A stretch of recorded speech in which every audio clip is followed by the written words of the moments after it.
Welcome to Daily Wisdom, Walking the Path with the Buddha, a podcast shared by David Roylance. This podcast is dedicated to guiding you to completely eliminate the discontent mind and the suffering it causes by attaining enlightenment. Learn and practice the teachings of Gotama Buddha that will guide you to fully attain a peaceful, calm, serene, and content mind with joy.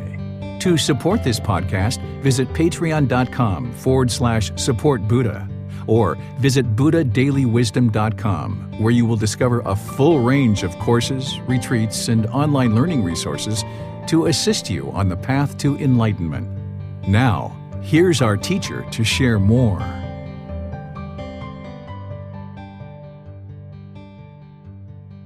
Sawadee Kap. Hello and welcome to Daily Wisdom, Walking the Path with the Buddha. Today is our group learning program, and we're studying Chapter 14 in this book, Developing a Life Practice, The Path That Leads to Enlightenment. This chapter is titled Cultivating Healthy Mental States, Loving-kindness, Compassion, Sympathetic Joy, and Equanimity. This is where you learn about 4 healthy mental states that need to be cultivated in the mind in order to antidote certain symptoms that occur in the mind. This is where the Buddha oftentimes gets the reputation of being like a doctor, because there are certain symptoms that you can observe about the mind, and then there's certain antidotes or remedies or a prescription that you can apply to eliminate those symptoms. So rather than just the Buddha being a doctor, you can actually be your own doctor, where you actually observe certain symptoms in your mind and then you apply the antidote. So I'm going to teach you these 4 healthy mental states today, and then help you understand how to cultivate them in the mind, and helping you to also understand what things these are actually eradicating from the mind in terms of symptoms. So welcome to all of you, whether you're joining for the first time or you're joining regularly. The way that we start our class is we start with a meditation. So I'll guide you guys in some meditation to help us get started in our class. And then afterwards, I'll move into a discussion about Chapter 14 from our book. So if you'd like to join, you might take the position of either seated, lying, or standing. The walking position usually doesn't really work out too well for online learning. You just like to make yourself comfortable either on a floor or the chair, a sofa, a bench, a wheelchair, something like this. These are all options that you could find a comfortable sitting position. Or like I mentioned, you could also do lying or standing as well. I'm going to ease into the meditation with some chanting, and then I'll come back in with some guidance. And then there'll be a period of time where it'll just be quiet, and then we'll come out of the meditation with some more chanting. Keep in mind, these chants are just to help ease the mind into meditation and actually get more benefit out of the meditation itself. It's not a rite, a ritual, a ceremony, a worship, or prayer, or anything like that. So if you'd like to join along in the chanting, you're welcome to do that. And then I'll be back with the guidance on the meditation here in a moment. Arahang Samma Sambuddho Bhagava Bhutang Bhagavanhang Abhivateyami Savakato Bhagavata Dhammo Dhammang Namasami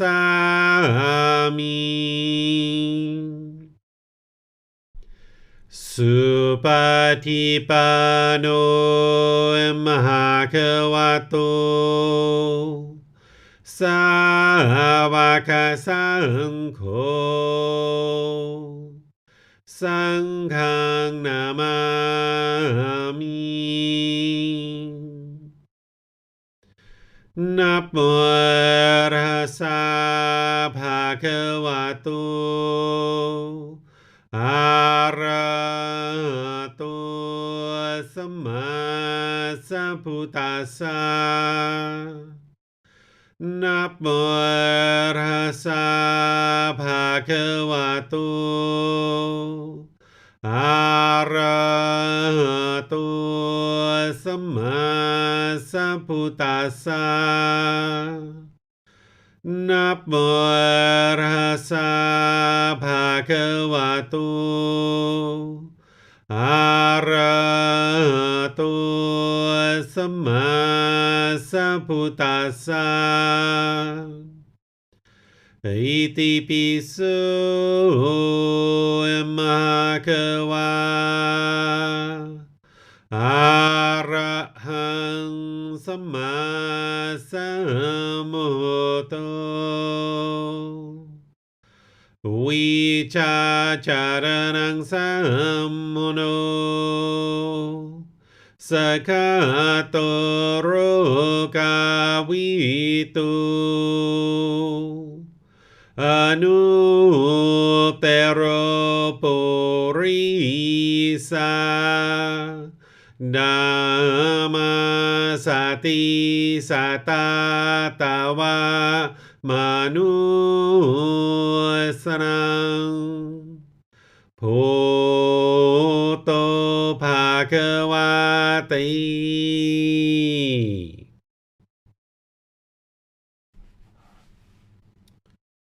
Okay, with the lower body and hands and arms comfortable, and the upper body erect. Just close the eyes and start to develop a nice, natural, steady, consistent breath.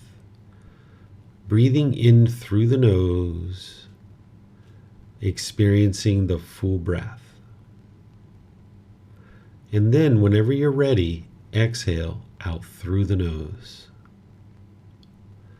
Breathing in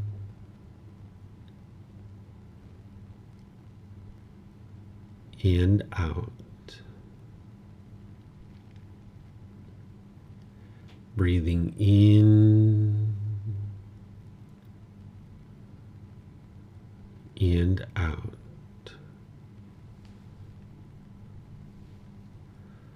Your breath may not match up with the guidance that I'm providing, and that's okay.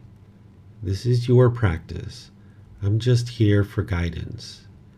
You can use this voice as a reminder that whenever you get to the next inhale, breathing gradually through the nose, developing a nice, natural, steady, consistent breath.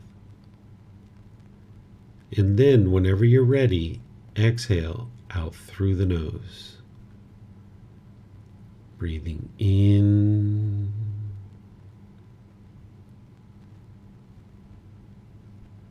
and out.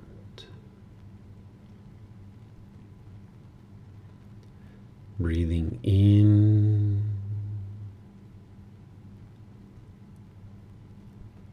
and out. With the breath well established, start fixating the mind on the breath, either the sound of the breath coming into the nose or the sensation of air moving over the skin into the nose. The breath is the present moment. Fixate the mind on the breath, the present moment. Breathing in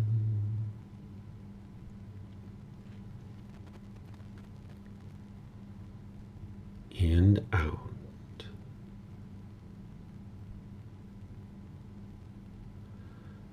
Breathing in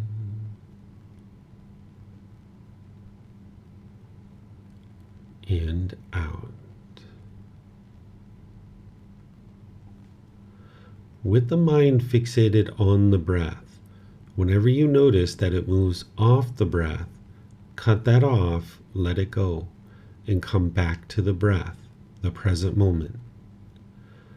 No need to observe the thought, label it, judge it, analyze it, or even try to figure out where it's coming from. Whenever you notice that the mind is moved off the breath, cut that off, let it go, and come back to the breath, the present moment. Breathing in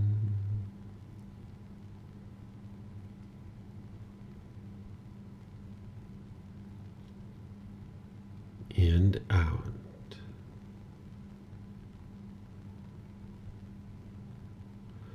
Breathing in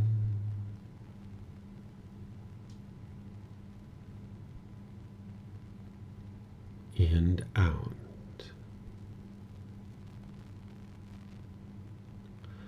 I'm going to be quiet now and let you do this work of focusing on the breath, cutting off and letting go anytime the mind moves off the breath. You have nowhere to go. There's nothing to do. No one needs you right now. This is your time to focus on the breath. Breathing in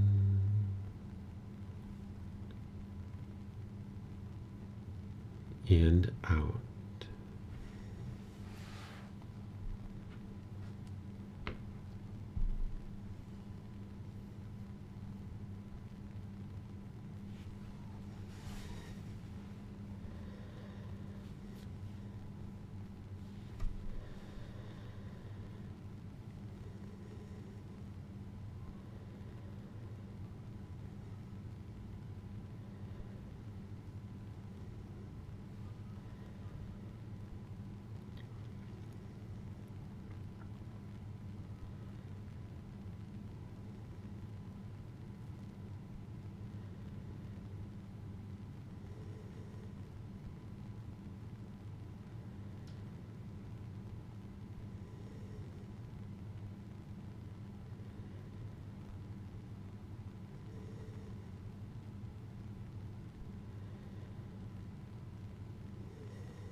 อะระหังสัมมาสัมพุทโธมะกะวา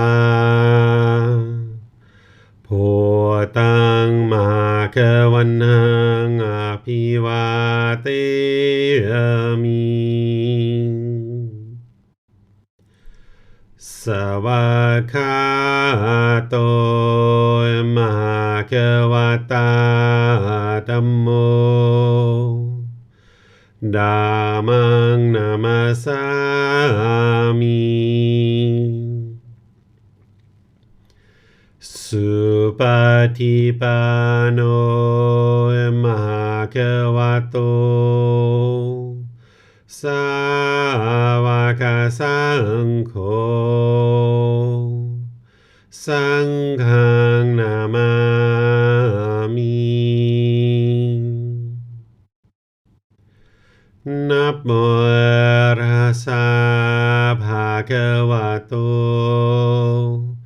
อะระหะโตสัมมาสัมพุทธัสสะนะโมตัสสะภะคะวะโตอะระหะโตสัมมาสัมพุทธัสสะนะโมตัสสะภะคะวะโตอะระหะโตสัมมาสัมพุทธัสสะอิติปิโสมะคะวะ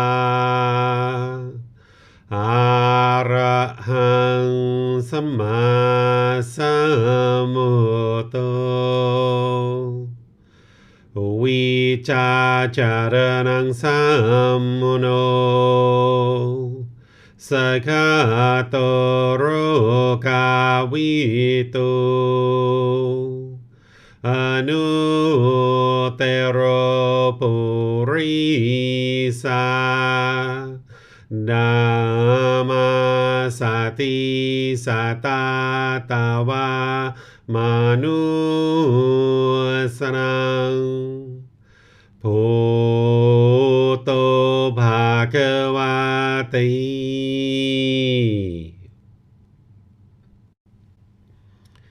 Okay, if you'd like to slowly make your way out of meditation,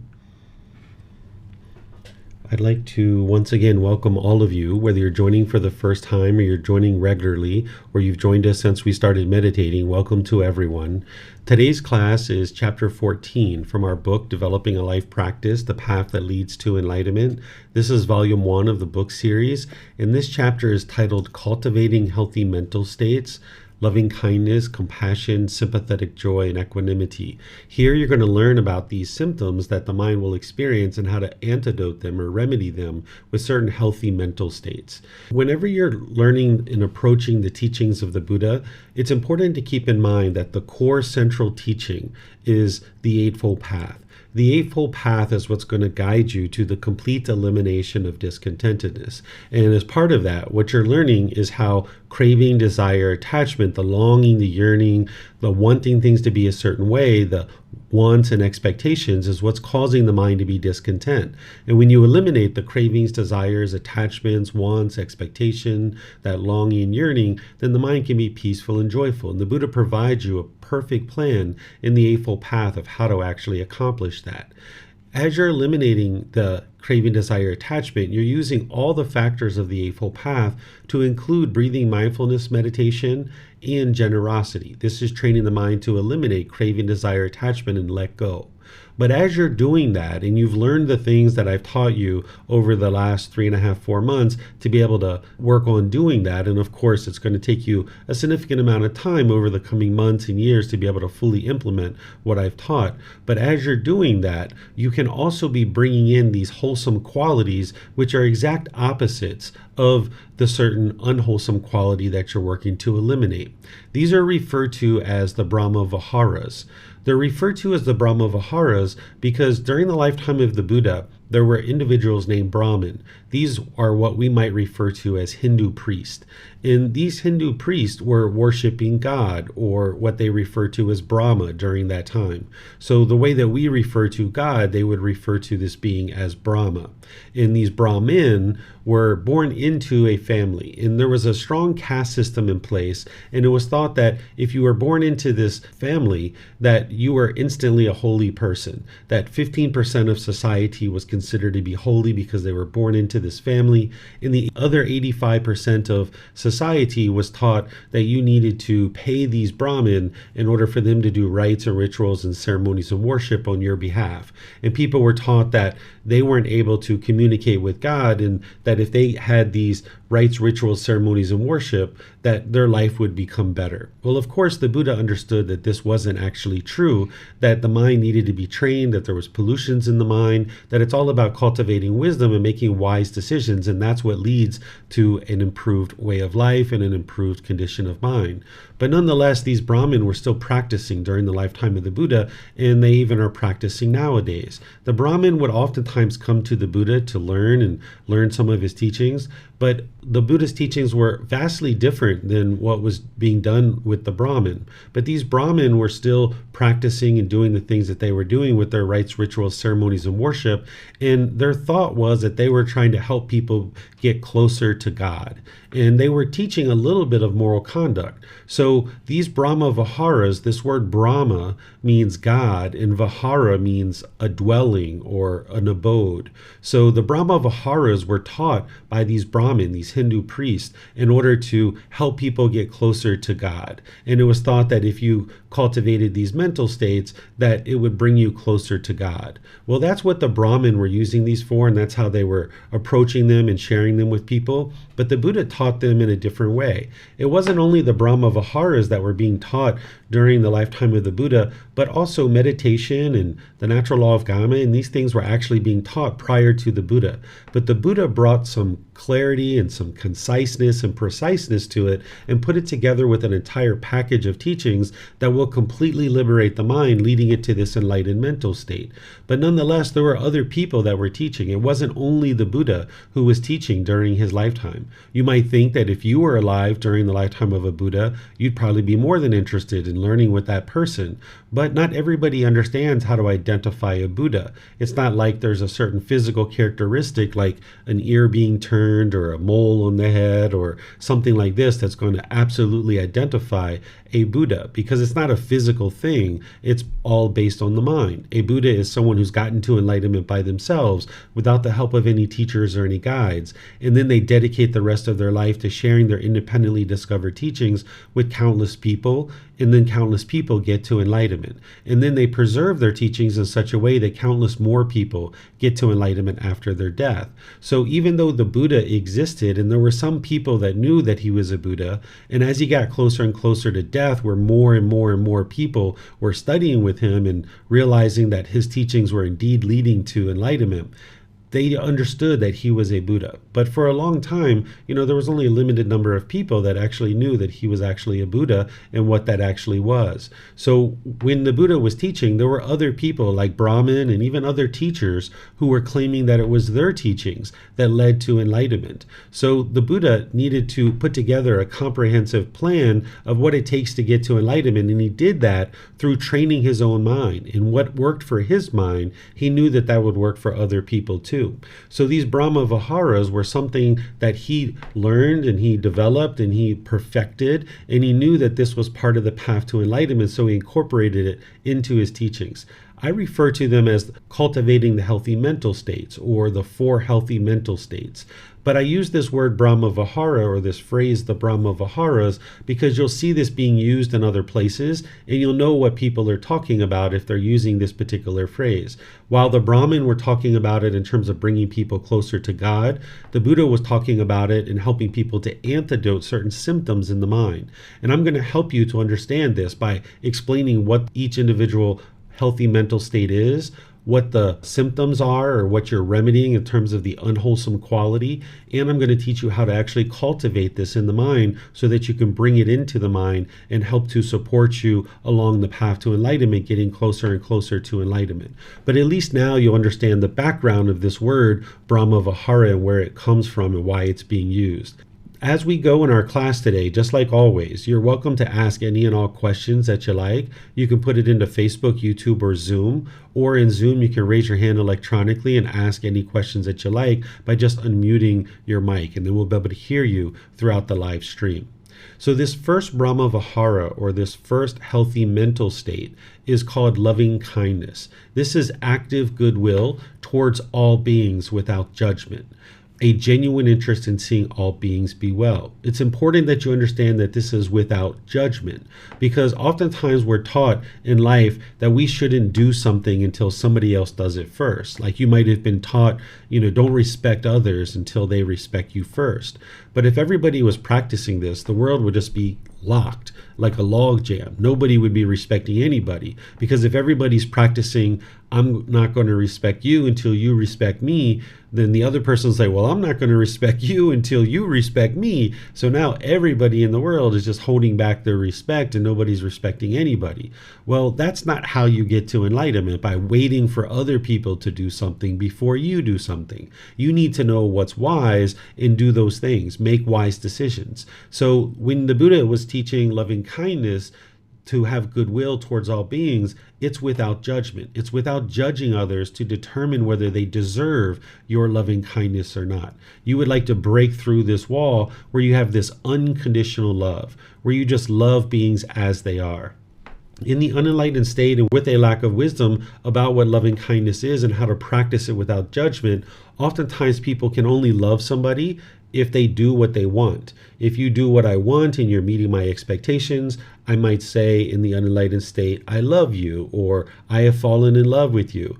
But then when you stop doing what the person wants, they might say, I don't love you anymore. I've fallen out of love with you. But this isn't actually love. What the Buddha is teaching you is to get to this unconditional love where you can love all beings without judgment, where you're not having expectations of wanting something from somebody before you will love them. That's not actually love. That's craving, desire, attachment, masquerading as love. And this is something we're going to talk about next week in chapter 15, which is titled True Love, Love Without Attachment. Because as long as you don't understand what true love is, then you won't be able to have harmonious relationships, because your love will be contingent upon somebody doing something. It'll be conditional. And there's no such thing as conditional love, that, hey, you do these things for me and I will say I love you. But if you stop doing these things, then I won't love you anymore. But what this loving kindness is, or this active goodwill towards all beings without judgment, is that you understand that you're going to disagree with people's choices and decisions in the world. And that doesn't mean that you can't love them just because you disagree with their choices and decisions. You can separate the person from their choices and decisions. And you're going to disagree with people's choices and decisions, but you can still love the person, right? If you can only love people who you agree with and who do things the way you do, you're only going to be able to love yourself.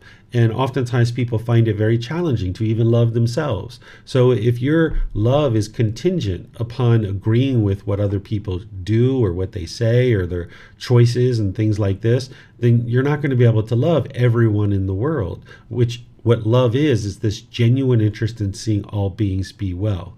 And now you can separate a person's choices and decisions from the person themselves, where you can maintain your genuine interest in seeing the person be well while you may disagree with their choices and decisions. So when mom or dad or brothers and sisters or life partners or children are making certain decisions that you disagree with, it's understandable because of the universal truth of impermanence. Everybody's had different experiences in life, and because they're making different decisions, this is just impermanence. That's all it is. But if your mind craves permanence and you want everybody to do things your way, then you'll only be able to be comfortable and you'll only be able to love people who do things your way.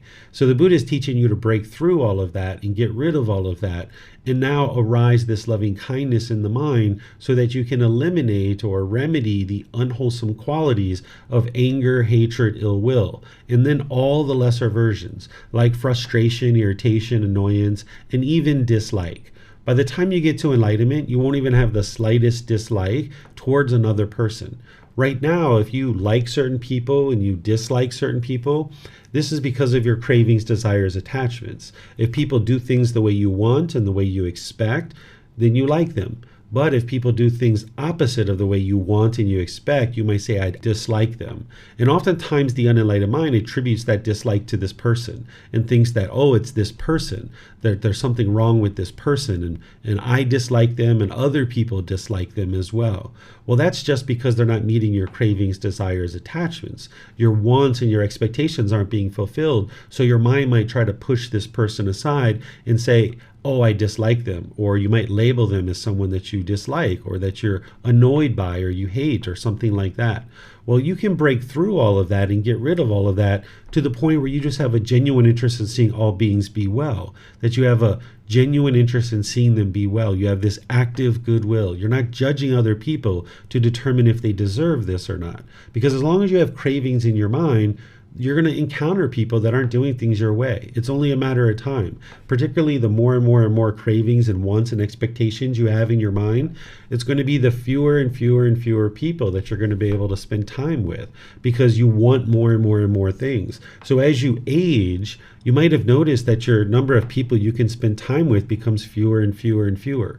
Where when we were children, when we were like 5 years old, 6 years old, 8 years old on the playground, we didn't have this judgment in our mind where we were trying to measure and compare people. We could just play with anybody. We run across anybody, we would just play with them. We weren't judging, their hair or how they looked or their social status or their income or their job or how they dressed or anything like that. We were just having fun, just playing with them without judgment.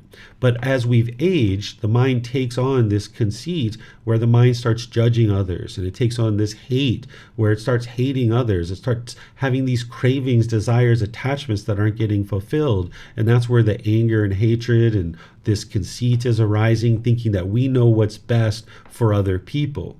But you can eradicate all of that through cultivating the mind. And of course, as I mentioned, it's the Eightfold Path and all the factors on there that's going to help you eradicate that. But as you're practicing that, there are certain aspects of these Brahma-viharas or these four healthy mental states that plug into the Eightfold Path. So you're learning loving-kindness meditation. This is something that I taught towards the beginning of the group learning program. And if you haven't learned this yet, it would be wise for you to watch those videos because you're going to need loving-kindness meditation. This is essentially like filling up your gas tank so that you can go out into the world practicing your loving kindness through your intentions, your speech, and your actions in your day-to-day life. So while you have your breathing mindfulness meditation that you might be working on and you might have developed to a certain degree, you're going to need to develop this second form of meditation called loving kindness meditation. This is essentially going to rewire the mind to be loving and kind. And I recommend that people do this in the morning so that then you go out in your day being loving and kind. It really sets you up to go to work or wherever it is that you're going in order to be loving and kind in your drive. And as you arrive to a particular area, you can be loving and kind. Because oftentimes we experience hostility and bitterness and harshness in our relationships, and we want the other people to change. We keep thinking that mom needs to change, or brother needs to change, or life partner needs to change, or our children need to change. Well, maybe they have some things that they need to work on, but you can't force them to change. If they're going to change, it's going to be their decisions. It's not going to be through your decisions. You can't force someone else to change. And as long as you sit back and keep expecting other people to change, you're not going to experience improvement in your life. So what this loving kindness meditation is doing is it's helping you to rewire your mind so that you can be loving and kind. And now as you transform your mind and you start functioning in your relationships with more and more loving kindness and less bitterness, hostility, and argumentativeness, then you'll see your relationships slowly transform. And that's why all the other factors of the Eightfold Path are there too, like right intention, right speech, right action, and everything else. Because this is how you transform your life, is focus on your own mind. So if you've been going around life like we often do, focused on other people, trying to get other people to change, you can see that this doesn't actually work. But when you focus on the real problem, which is in your own mind, then you can actually experience real results. So the loving kindness meditation is going to slowly wear away this anger, hatred, ill will, and all those lesser versions, even the slightest dislike. But it's going to take time. It's gradual training, gradual practice, and gradual progress. There's this great analogy that the Buddha uses in reference to how your mind is going to slowly transform away from these pollutions into enlightenment, and how you get rid of this anger, hatred, and ill will. He talks about this digging tool that has a wooden handle. And if you were digging with this wooden tool every day you're wearing away wood on this handle. And you're not going to know how much wood you're actually wearing away each day. But when it's completely gone, you're going to know that this handle needs to be replaced, because it's time to replace it. And you know that, whoa, I can't even use this tool anymore. In your anger, hatred, ill will is the same way, that as you're practicing loving kindness meditation and you're going out into the world being loving and kind through your intentions, speech, and actions, you're not going to know each day how much anger, hatred, and ill will and annoyance and frustration that you're eliminating. But when it's completely gone, you're going to know that. Because, like for my example, I had a lot of resentment and bitterness and hostility towards my mom all through my life, into my childhood and early adulthood. I had all this resentment towards her. But then as I started transforming my mind, there was a period of time where it was 6 months, a year, 2 years, 3 years. I didn't have any anger towards her whatsoever. So each day I didn't know how much anger I was wearing away. But when it was completely gone, I knew that, just like this digging tool that the Buddha talks about. So the loving kindness meditation is going to arise this loving kindness in the mind, almost like filling up a gas tank, permeating it in the mind. And then you go out in the world practicing through your intention, speech, and actions. So if you're developing a meditation practice to be 2 or 3 sessions per day for 30 minutes or more, realizing that's going to take 6 months, a year, or 2 years to build up to that, well, at least one of those sessions per day should be loving kindness meditation. And that's why I suggest the morning, because it sets you up nicely to go out into the world being loving and kind. But that's not to say that you couldn't do loving kindness in the middle of the day or in the evening. You can really do it anywhere. And if you have a lot of anger and you're experiencing a lot of anger during a particular period of time, you might be doing a lot of loving kindness. And the way that I teach loving kindness is it has a little bit of breathing mindfulness in it. So that way you're actually getting both in one session. So you might find that that's what you would like to do, is really dedicate some time to loving kindness meditation if you're noticing frustration and agitation and annoyance and anger and these kinds of things in your mind, if you're noticing argumentative speech and things like that. So that's kind of like proactively training the mind with the loving kindness meditation. And then you actively go out in your day and practice it. But then also in the moment, whenever you notice any of these unwholesome qualities of anger, hatred, ill will, or those lesser versions arising, even the slightest dislike for someone, you would like to apply right effort to cut that off and let that go. This is from the Eightfold Path. Your right mindfulness is awareness of mind. That's where you can identify the unwholesome quality arising. And you will get better and better at noticing that as a bodily sensation. Then it becomes a feeling. Then it affects the condition of the mind. And you'll end up understanding these mental objects, which is the 4 foundations of mindfulness. So when you have this mindfulness developed, this awareness of mind, you can identify this anger starting to arise, or the frustration or the annoyance. And hopefully you can get it more and more as a bodily sensation. That's something that you can work towards, is developing the ability to identify it as just a bodily sensation. But if you don't, and it becomes a feeling in the mind, you can cut it off and let it go there too. And as you're cutting that off and letting it go, applying right effort, remember, right effort is to eliminate certain unwholesome qualities. So you're applying right effort to eliminate the anger, hatred, and frustration and all those other unwholesome qualities. But then you're applying right effort to bring in the wholesome quality of loving kindness, because that's the exact opposite and antidote to these feelings of anger, hatred, ill will, and all the others. So this is how you cultivate loving kindness, is through meditation, and then you practice it in day-to-day life.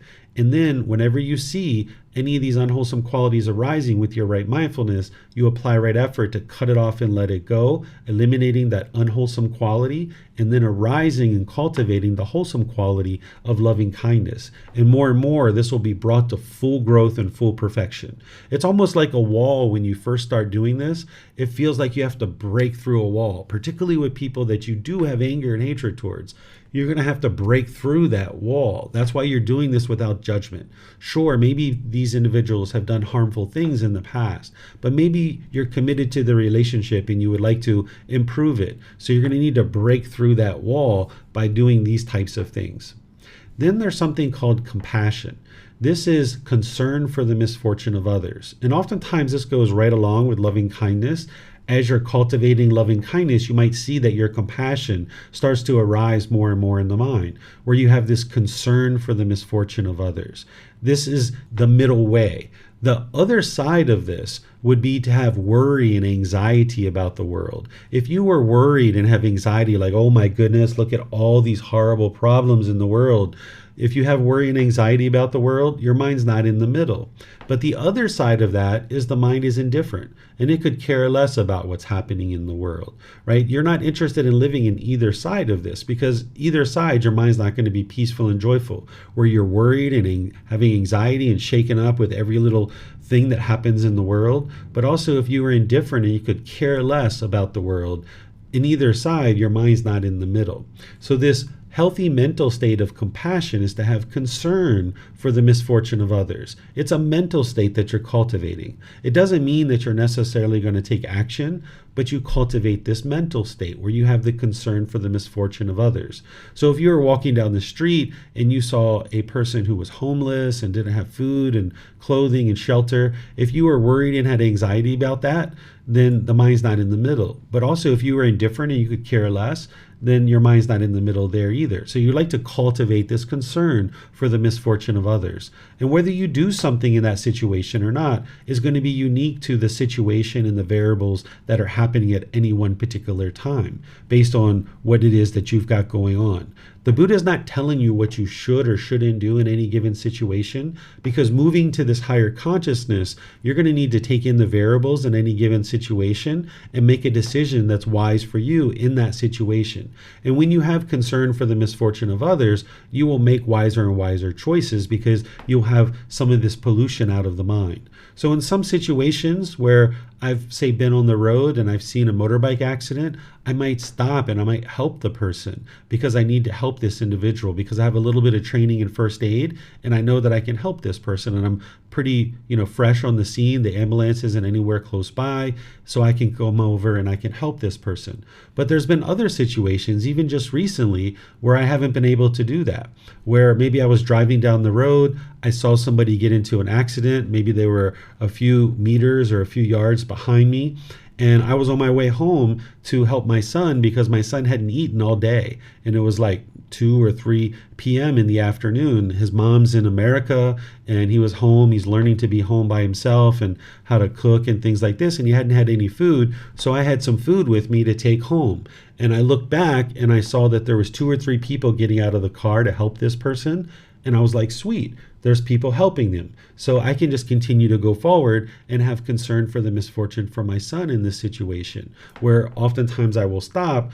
In this situation, I didn't do that. So it's not that every single time you see something, you will do something. That would be permanence. Instead, you need to be able to have this concern for the misfortune of others and then navigate the world based on any particular variables, based on your income, based on your time, based on where you are in life, based on any type of resources that you might have. You need to decide for yourself what you're going to do in any given situation. And it's this concern for the misfortune of others that will keep your mind in the middle, so that you're not having this worry and anxiety, and you're also not indifferent. Because a worried mind sees all the problems. That's why it's worried, because it sees all the problems in the world. But you can have concern for the world, because if you understand the problems, and you can see more and more problems as your mind's getting closer and closer to enlightenment, but you also know the solutions. The solutions to all these problems in the world is that each individual person needs to choose to make wise decisions. You've got 8 billion people in the world, and all of those individuals are making different decisions. And you can't control the world. You can't fix the world. Each individual person has to choose for themselves to train their own mind, making wiser and wiser choices. But as long as people are making unwise decisions, there's going to continue to be unwholesome things occurring in the world. So when you have an understanding of all the problems, which you will more and more as your mind's becoming enlightened, you can also understand the solution is that each person needs to choose to improve their own life. And you can't incentivize that. You can't create change for 8 billion people. You can only change your own mind. So you don't have to worry and have anxiety about the world, because what the world is experiencing is based on each individual's decision. Each individual person is making the decisions, and they're experiencing whatever it is that they're experiencing based on decisions that they're making. But at the same time, you're not interested in having this indifference either. So that's where the concern comes in, where you just have this concern, and then you decide in any given situation if you're able to help, or if you'd like to help, or you're capable of helping. But this is a mental state versus a certain type of action, where generosity would be maybe an action that would go along with this because of the concern for the misfortune of others. But it's not required. To have compassion, you just need to have the concern for the misfortune of others.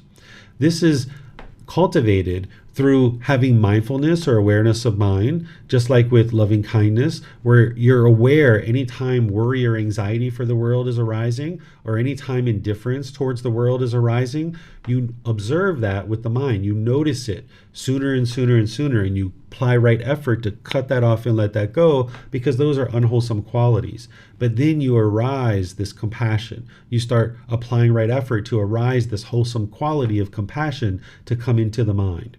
So the Buddha provides some teachings here that actually help you to cultivate both of these. Not only the things that I'm sharing with you here, but he shares some understanding and some wisdom that can oftentimes help you bring loving kindness and compassion into your mind and practice it in day-to-day life. With loving kindness, he talks about how every being that you come in contact with today, at some point in the past, has been your relative, that they've either been your mother, your father, your brother, your sister, your son, your daughter, or some other relative. And this is because we've all had so many countless lives in the past. And remember, the cycle of rebirth is something you can independently verify, but it's something that you tend to approach later in your development on the path to enlightenment. But if you start to understand the cycle of rebirth, and that we've all been countless beings in the past, we've been existing for countless years in time frames and countless existences, the Buddha is saying it's impossible to encounter somebody, nearly impossible to encounter someone that hasn't previously been your relative. So when you see that person that is behind the counter as a cashier, or the food server, or maybe someone who's pumping your gasoline, or somebody that you're encountering on the sidewalk walking down the street, or someone who's in traffic, you can think of these individuals as your family members. Rather than think of them as strangers, instead, you can think of them as family members you haven't met yet. Because oftentimes we're taught that strangers are bad, and oh, you don't want to talk to strangers. Well, if you hold on to that perception, that means you're never going to meet anybody new, because everybody's a stranger, so to speak.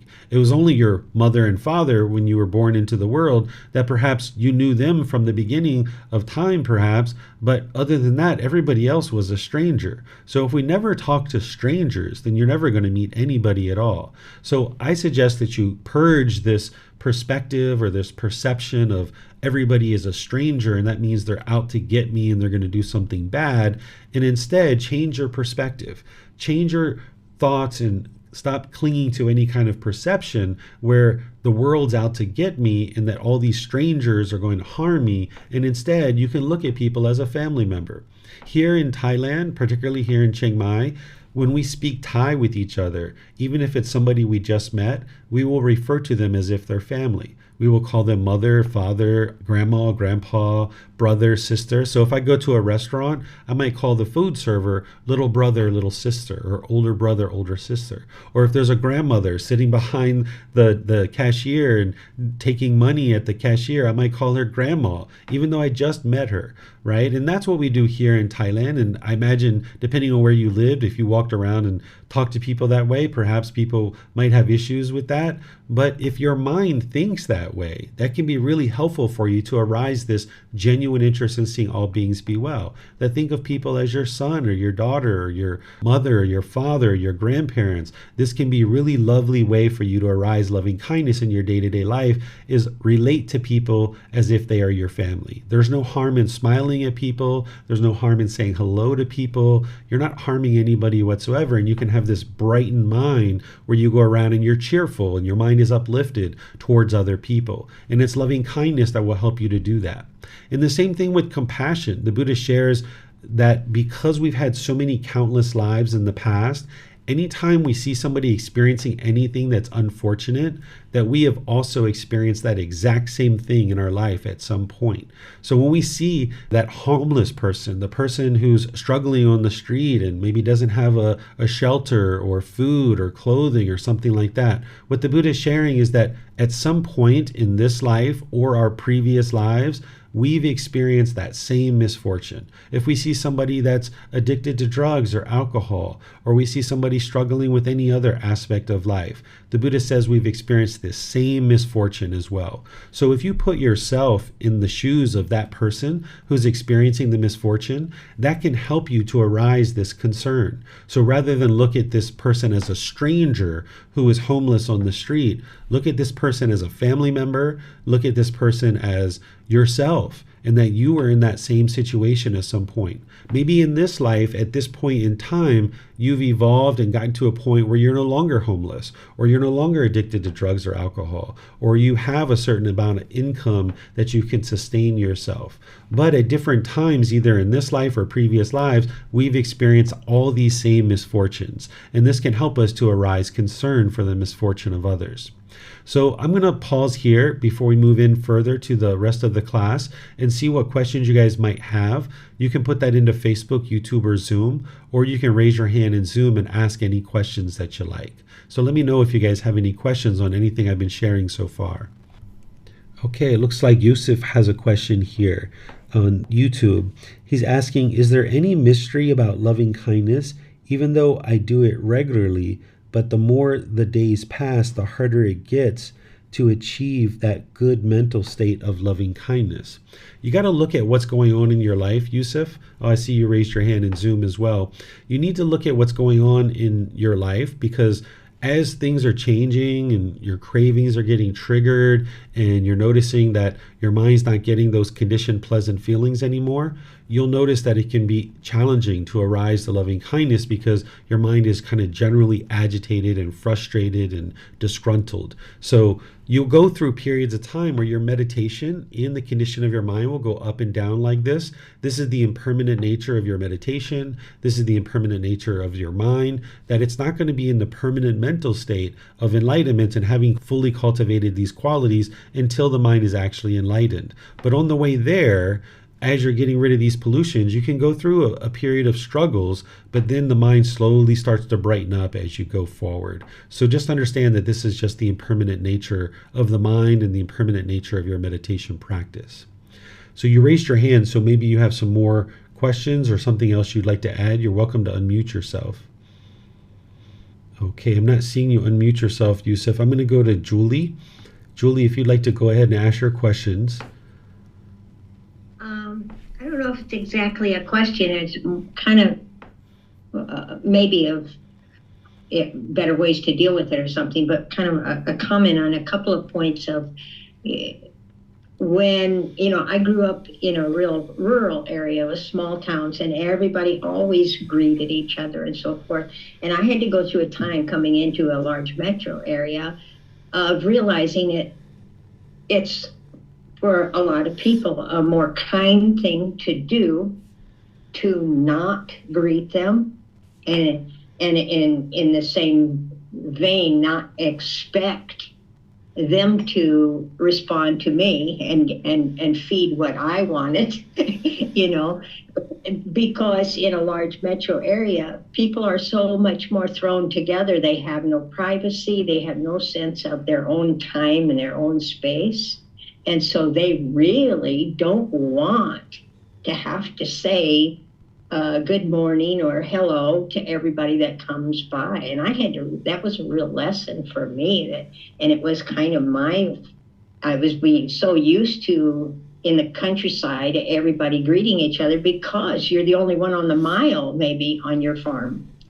And so it's I had to realize that in that situation, a greeting is a desired thing. In a big metro area, privacy or time alone is a real need. And so it's sometimes the more generous, kind thing to do.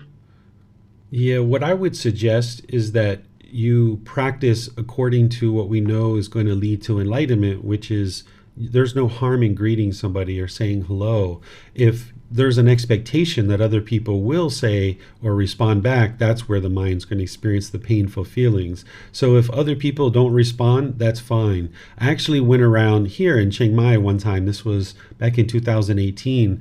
I walked through the streets and I greeted everybody that I saw, whether it was like a shopkeeper standing in their shop or a tourist walking down the street or, just somebody along the side of the sidewalk. I was greeting everybody. And what I noticed was about 10% of the people would respond back to me.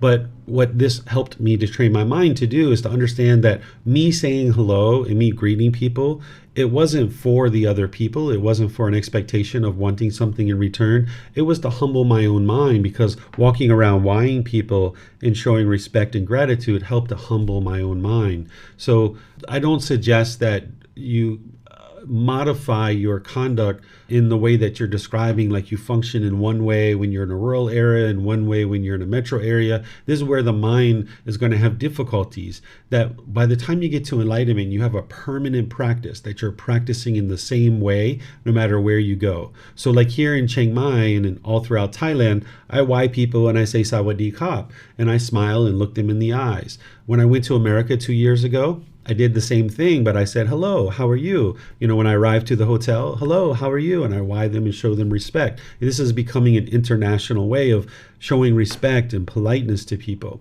And then when I went to Egypt on that same exact trip, I did the same thing, but I said, Assalamu alaikum, and people loved it, right? Because I'm looking them in the eye, I'm smiling, and I'm about to go to Mexico in a couple of months, and I'll do exactly the same thing. I will why people, but I'll probably say hola, right? And for me, my mind is practicing the natural laws of existence. What I know leads to a harmonious relationship and what leads to peace and joy within my own mind.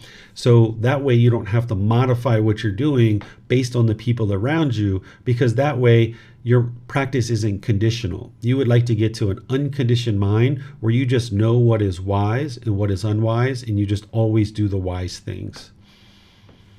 That sounds good. I think in a way I do that because internally, if I'm, trying to make a practice and I'm out walking, then I will greet them inside without speaking to them. If I'm in this metro area, getting the vibes from people that, they're really shut down and don't want to be bothered. As I approach them or go by them, I just try to internally send them loving kindness, and if I see they're more open, then I may say something out loud. But I don't know. I just, it's interesting. And, I take what you say into trying to figure out how to do that. But I don't know. The point is, I think when I first came, I realized, at some point, someone had some enlightenment that it was my need, that why I was getting upset that people wouldn't talk back to me, because I expected that. It was an expectation, a desire that I wanted them to, engage with me. Yeah. And then the other thing that I was thinking about is with the other person that was talking, I think in this day and age right now, at least in the United States, with the political scene, it's really bringing on that thing. You can be practicing loving kindness in meditation every day and think you're really doing well, and then go to the grocery store and have trouble with nobody bagging your groceries and really get irate. And it's not about that. There's so much tension in the political scene right now in the United States that it's in the background. It starts jumping out in other situations that are not related. Yeah, you guys are struggling with a lot of things and all throughout the world, right? But the inner world is where you would like to do the work. Because right. As you grow and develop on this path, one of the things you'll come to realize is that Yeah, other people are going to be disgruntled. Other people are going to be closed off. Other people might be grumpy and irritable. But an enlightened being is going to be bright. They're going to be cheerful. They're going to be uplifted. And when you have that type of demeanor, you can come into a room and other people can become more bright and more uplifted and more cheerful. Whereas if you went into a room where people were disgruntled and irritated, and you're just like, okay, I'm going to keep my head down. I'm not going to say anything. I'm just going to be quiet. Everybody here doesn't look like they're interested in talking, so I'm not going to say hello to anybody. This is a conditional experience that based on the condition of people are appearing to be more disgruntled, I'm going to be quiet. Where instead, an enlightened being understands being bright and uplifted is what they're doing all the time regardless. But then also that kind of feeds to other people, that they can feed off of that brightness, and then they can become more cheerful too. So an enlightened being isn't going to conform to what's going on around them in terms of other people are in the darkness, so I'm just going to keep my head down and be in the darkness too. No, that's not what enlightenment is. Enlightenment is where you're standing fully in the light, regardless about how disgruntled or irritated other people are. Your mind's going to be uplifted and bright and cheerful. Yeah, in that regard, in this instance, I wasn't talking about, my shutting down anything. It's that you're trying to practice, and yeah, we're a long way from enlightened. And so I was just relating to the other guy having difficulty and not feeling loving kindness, even if you're practicing sometimes on a regular basis to, the four Brahma-viharas in meditation, and you're being outgoing and you're trying to greet people healthily. If there's this so much negativity and worry about whether our democracy is going to survive and blah blah blah, and the political scene, so much battering of both sides on each other, that you can be practicing and then find out for yourself that got a long way to go, because all of a sudden now it's not even having to do with that, but that energy is in the air, that now I'm all of a sudden barking at somebody when that's not what I want to do. Yeah. That's not where I'm trying to get to. Yeah, so what I'm going to do as part of the teachings that I share, and you've heard this for many weeks and months now, is that I'm going to share this is what an enlightened being is practicing. And of course, anybody who's unenlightened is less than that. And you're growing and developing and working your way up to that. So what Yosef, or sometimes goes by Joseph, but Yosef was describing is that he's having difficulties and challenges, and he's only been practicing for about 4 to 6 months, I think. So his mind hasn't yet really made the real breakthrough to be able to getting to the point where it can be bright and uplifted. But what you're describing with challenges in the political scene and all of that stuff, an enlightened being isn't going to be fazed by any of that stuff. They're going to be able to maintain, they're going to be able to get there. They're going to be able to maintain their brightness and their radiance and their cheerfulness regardless of what's going on in the world. And that's what I'm describing of how to accomplish that. Yeah. Okay, so Yosef, it looks like you're back. If you'd like to ask any follow-up questions, you're welcome to, since we're talking about this topic. Hi, good afternoon. I just want a clarification about what I understand about compassion. I was finding it very difficult to understand it, but after I encountered with that friend I told you about, that as I guess has lots of ego, I said to myself, oh, Yosef, look, your friend has lots of, as you think, ego. That is very unfortunate for him. He will find the life become more difficult for him. And you were in that place when you had lots of ego. That is compassion, I think. Okay, it's not 100% compassion yet, Yusuf. There's a little bit of judgment in there where you're judging your friend. But what you would like to do is just get to the point where you have concern. It's like, oh, okay, they're having difficulties in their life. That's unfortunate for them, right? Where you just have concern for them. Because I'm not sure about what your thoughts are at this point in time, but I'm 100% sure that your mind still has ego. So to try to measure and compare that your friend has ego and you don't have as much ego as them, That's actually your ego trying to compare itself to somebody else's ego. So you would like to get rid of that. And we'll talk about that in 2 weeks from now when we talk about dissolving the ego. But nonetheless, you're headed in the right direction. You just need to do some more work in order to more fully cultivate the compassion. Okay, so I will continue. I can't do anything about his unfortunate circumstances because he didn't ask me for help or advice.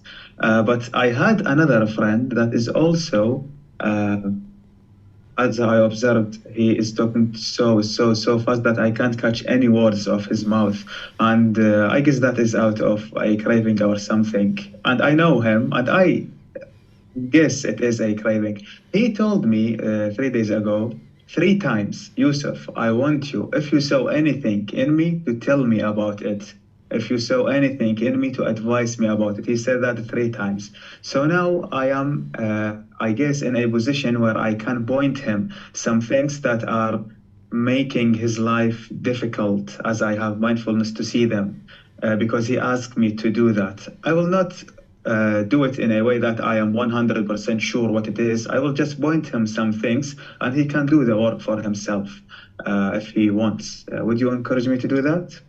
If somebody's inviting you to give them advice, that means they're soliciting your guidance, then go forward with that. But just realize that even when somebody says that, sometimes their ego can arise as you start giving them guidance. If at any point you see somebody's ego arising, it's best to back away because you can't teach through an ego. You can't give guidance through an ego. So it's best to back away if you see any of that happening.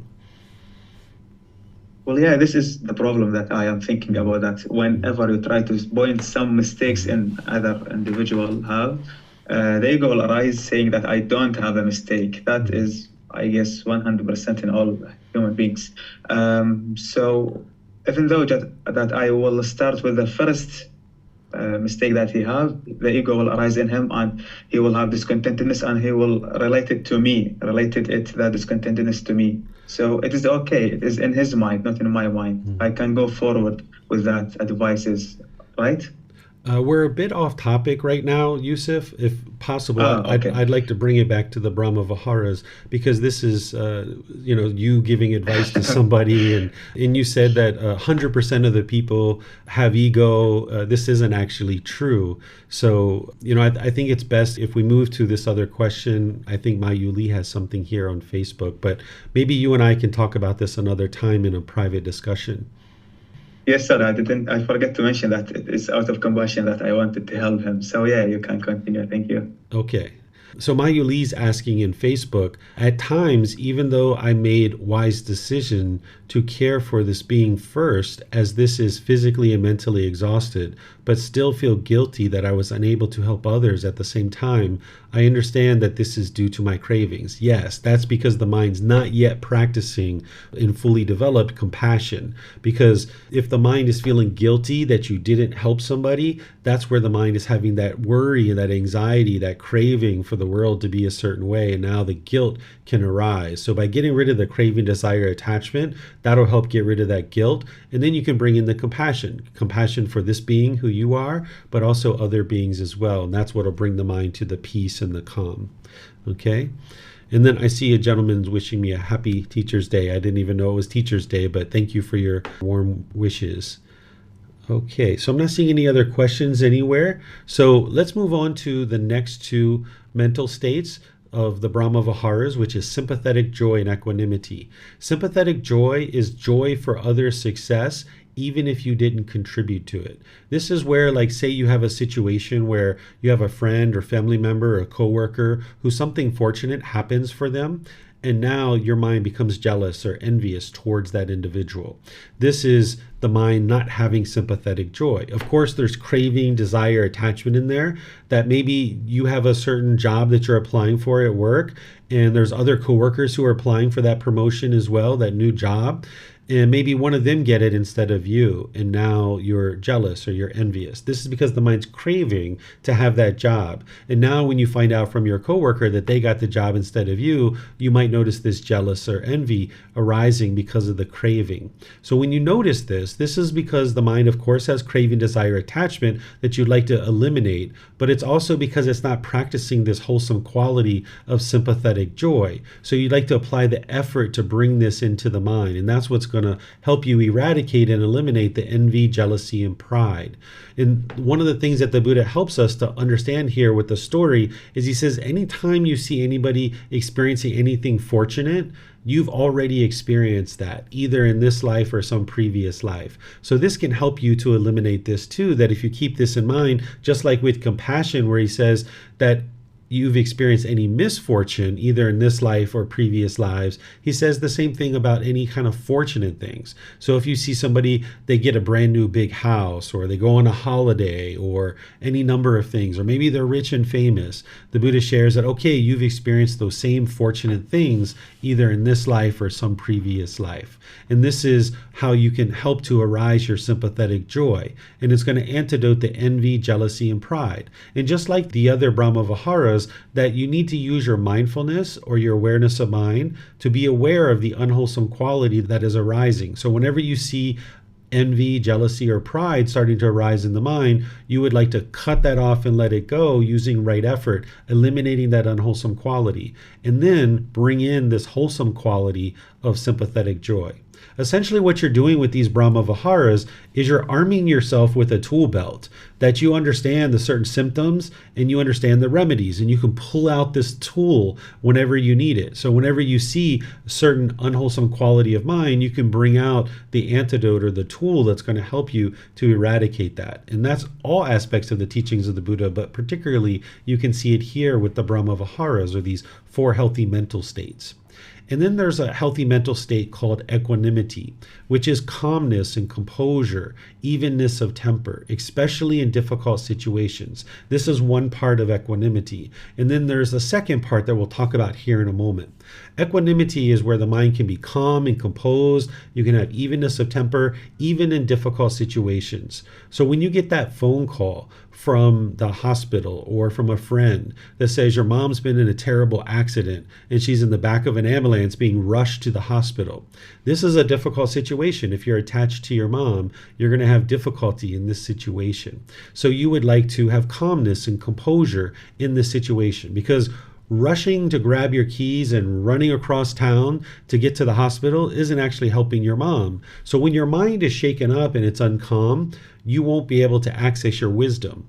Because when the mind is uncalm, you don't have mindfulness or awareness of mind, and you don't have concentration or focus and clarity. So therefore, you can't access your wisdom and make wise decisions. Because getting to the hospital 3 minutes early than you would have if you would have taken your time isn't actually helping mom, because in that journey you could have easily gotten in a car accident yourself and perhaps be in the back of an ambulance yourself. So that's not actually going to help mom. So by maintaining your calmness and composure, you can make wise decisions to calmly make your way to the hospital.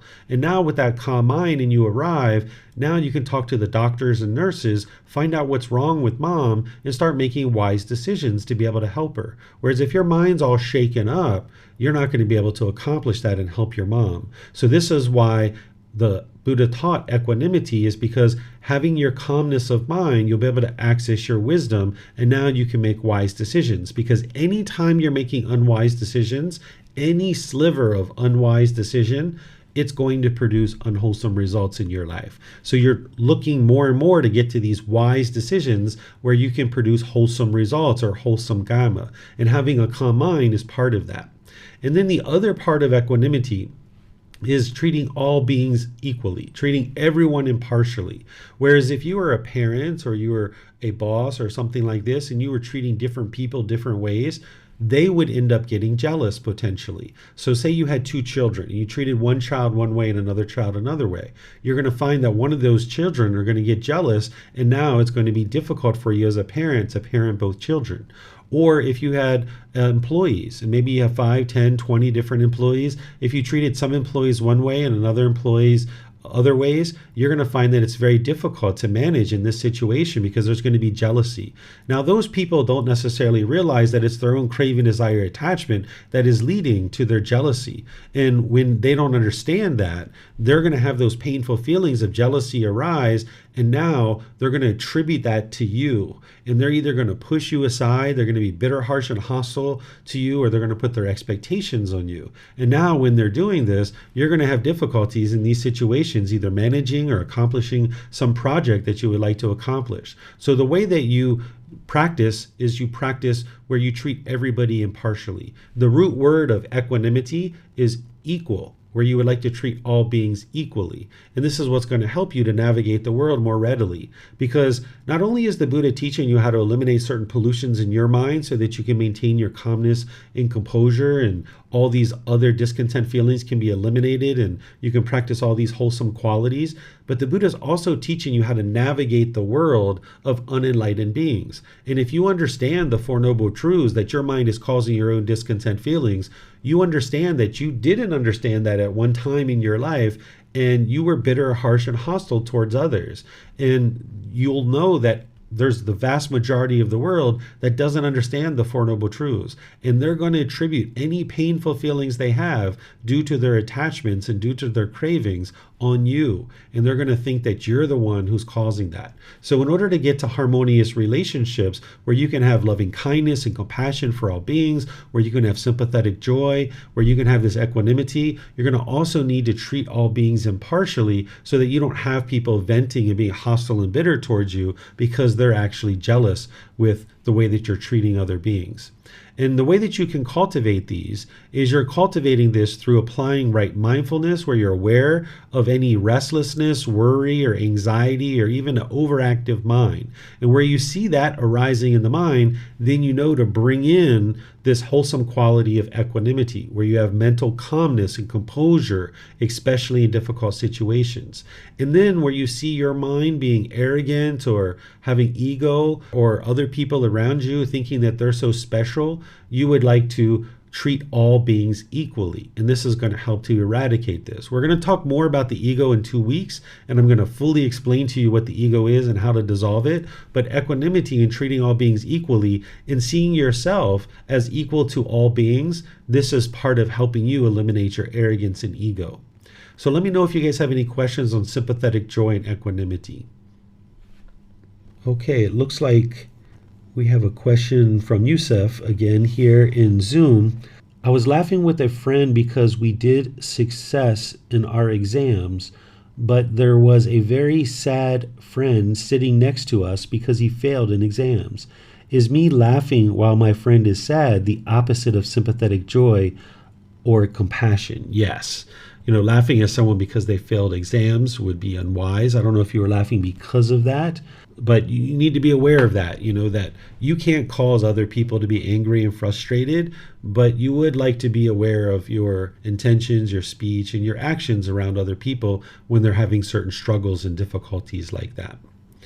Okay, so Yusuf, you've raised your hand as well. Do you have more that you'd like to add?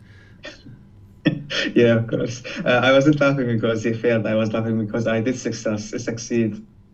I'm sorry, I'm not understanding you. I didn't laugh because he failed in his exam. I was laughing because I did succeed in my exam. Oh, okay.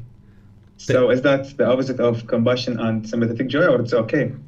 Well, I'm not here to tell you what's okay or not okay. That's something that you've got to learn and understand and cultivate the wisdom for yourself. But if you've got a paper back and it says that you passed and you just start laughing, and then you notice that your friend sat in the corner because they didn't get a passing grade, you haven't done anything harmful there. You haven't caused harm. Remember, harm is where you're causing harm to someone physically, their material possessions, or their reputation. So in this situation, you're not causing any harm. But it's oftentimes wise to be aware that when papers are being handed out, that some people are going to pass, some people are going to fail, and it might not be the best time to laugh, but whether you choose to laugh or not, that's a choice for you to make, and each situation is going to be different. It's not up to me to give you a bunch of rules or commandments to tell you what you should do or you shouldn't do in any particular situation. Yeah, sure. I have a question about treating everyone impartially. My friend told me that he brought 5 gifts for me, and he told me to not tell the other friends of ours. I told him, no, it's okay. It is because you have more love for me than them, so it's okay to tell them, even though they become jealous. This was an unwise advice, right? I didn't follow you. Can you share that again? A friend of mine brought 5 gifts or something for me, and he told me to not tell our other friends because they might get jealous. I told him it's okay. They will see that you have more love for me, and that's normal. You will have love for this guy in a certain way, and another certain degree of love for another guy. This was unwise advice from me, right? Yeah, in that situation. Because they will. In that situation, your friend isn't practicing equanimity, and they can very likely have jealousy and painful feelings towards him and you as well. So if your friend's going to do things like that, it's better to just keep it quiet to yourselves. Thank you. You're welcome. Okay, I'm not seeing any other questions anywhere. So this is the Brahma-viharas, or the 4 healthy mental states that the Buddha taught, but he also taught other healthy mental states as well, but they're not part of the Brahma-viharas. And there's multiple healthy mental states that you'll need to learn about as you cultivate more and more wisdom. The main wholesome mental states are generosity, loving kindness, and wisdom. This is what you're working with to antidote the 3 poisons, or the 3 unwholesome roots that I talked about back in chapter 8. So here in this particular chapter, if you've read this chapter or you plan to read this chapter, you might see that I also included generosity, not because it's part of the Brahma-viharas, but because it's part of the teachings of the Buddha, and it's such an important healthy mental state to cultivate, where you have this readiness and willingness to take action to frequently give something more than is strictly required in any given situation, such as your time, effort, energy, and resources. And you'd like to do this without any expectation of anything in return, because this is what's going to help you eliminate craving, desire, attachment. And oftentimes people find it very challenging and very difficult to practice generosity, because when we were children, we were often taught to give and share, but we might have forgotten that, or we might not have known the reason why that was important. Well, here in the teachings of the Buddha, you can understand the reason why giving and sharing is so important, is because it enhances the quality of your mind and is training your mind to let go. That if you have selfishness where you're holding on to your food or your clothing or your money or your time or things like this, that the mind isn't going to be willing to let go of certain attachments that you have. So in addition to breathing mindfulness meditation, you're going to need a well-developed practice of generosity. And you would like to be giving and sharing frequently in the world around you, whether it's with your family or coworkers or people that you don't even know, maybe your neighbors or people like this. Now, you need to do this from the middle way, as we've talked in the past, that if you gave excessively, you're not going to have what you need to be able to sustain your life. But if you never give, your mind's going to be indifferent and selfish. So you need to find this middle way where you're comfortable giving and sharing your time, effort, energy, and resources. And just like meditation, frequency is more important than duration. The same thing is true with generosity, that frequently giving is really important. And remember, this is your time, your effort, your energy, and your resources. So don't think of it as just money. It can be holding the door for somebody when you're walking into a store, that you hold the door for somebody that's behind you. And just keep in mind that you're not interested in having any expectation of anything in return in these kinds of situations, not even a thank you. Because if you're standing there holding a door wanting to hear a thank you, not everybody's going to say thank you. So therefore, when you don't hear the thank you, your mind's going to be discontent. You're going to be frustrated and agitated because you didn't get what you wanted. And in this situation, you're not actually practicing generosity yet, because the mind still wants something. It's only holding the door because I want something in return, which is a thank you. But you would like to get to pure generosity where you don't want anything in return. There's nothing that you're wanting back, not even a simple thank you. So as you cultivate your life practice, you would like to be integrating loving kindness, compassion, sympathetic joy, equanimity, and generosity into your day-to-day life. And of course, you're gradually building up your practice. You're learning things week by week by week. you're not going to be able to master all of this by, the next week that I'm teaching the very next topic, right? So this is why oftentimes students will take this program more than one time so that they can gradually build up their practice. So this is another healthy mental state that needs to be cultivated as you make your way to enlightenment. So let me see if there's any final questions before I close class. They're about the generosity or any of the Brahma-viharas or anything else that you guys would like to discuss. Okay, I'm not seeing any other questions anywhere. So what I'll do then is just end class by thanking all of you for joining. I appreciate you taking time and effort and energy to be able to learn and practice the teachings of the Buddha. In our class next week, we're going to be in chapter 15, which is titled True Love, Love Without Attachment. You're going to need to understand this in order to cultivate harmonious relationships. Without understanding true love, you'll have a lot of difficulties and struggles and maybe even broken relationships over and over and over and over again. Your relationships will have arguments and challenges and difficulties and bitterness and hostility in them because the mind's not practicing the true love. You might be putting expectations on people and trying to control people. So I'm going to teach you what true love is so that you can start dialing this in and practicing it closer and closer, because then when you're practicing true love, you'll be able to receive true love. If you feel like people don't love you and people don't care about you, this is most likely because you're not practicing true love yourself. And without knowing what true love is and not practicing it, it's not going to come back to you. So by you understanding what true love is and practicing it, then it'll actually come back to you. And as it's coming back to you, you'll be able to identify it as true love. So that's what I'm going to be teaching next Sunday. And then on Wednesday, I'm going to be doing meditation with students and opening up to any and all questions that you guys might have. So thank you for joining. I appreciate your interest in learning and developing on the path to enlightenment. As you have questions, feel free to reach out. I'm here to help you all. Have a very lovely and wonderful rest of your day. We'll see you next time. Sawadee Kap. Thank you for listening to this podcast. To provide support for this podcast, visit patreon.com/support Buddha. To access more teachings, visit buddhadailywisdom.com.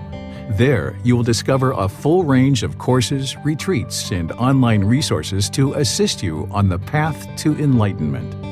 Remember to establish a daily, consistent meditation practice, along with learning and practicing these teachings. A well-developed meditation practice is the foundation in which to train the mind to attain enlightenment.